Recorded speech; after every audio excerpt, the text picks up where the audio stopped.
Claude Comet, vous êtes conseillère déléguée en charge de la montagne et du tourisme au Conseil régional Rhône-Alpes.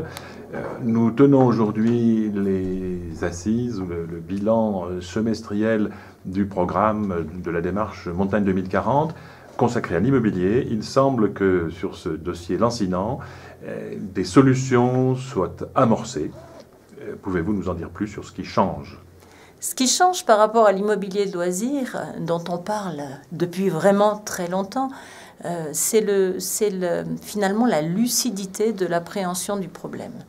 On a en montagne des lits touristiques qui tournent en tourisme, on appelle ça des lits chauds, des lits touristiques qui tournent moins en tourisme, des lits tièdes, voire des lits touristiques qui ne tournent pas du tout en tourisme. C'est-à-dire que les propriétaires les louent à des touristes. Ça s'est fait doucement, ça s'est fait progressivement, mais tout le système de la montagne a été basé pour payer les équipements qui sont extrêmement chers, extrêmement coûteux, les remontées mécaniques, les patinoires, toute l'infrastructure, l'assainissement, les routes.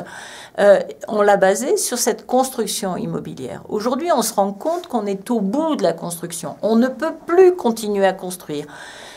Imaginez, la seule Tarentaise, c'est 400 000 lits touristiques. C'est plus que le Maroc et la Tunisie réunis en termes de lits touristiques. Donc c'est une grosse capacité. Sauf que quand on dit qu'on a 400 000 lits touristiques, on n'en a que 1 sur 2 qui est loué à des touristes. Les autres sont des lits froids.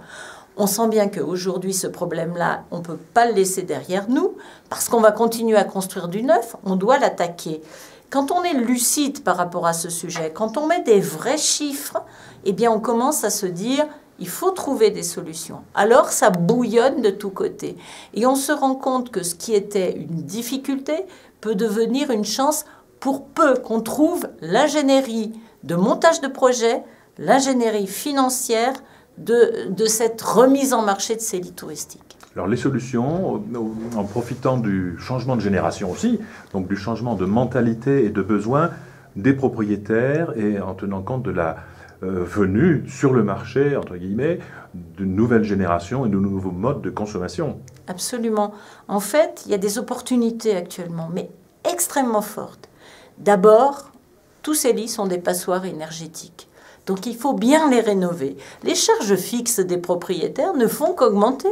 À un moment, pour payer des charges fixes, il va falloir mettre en marché.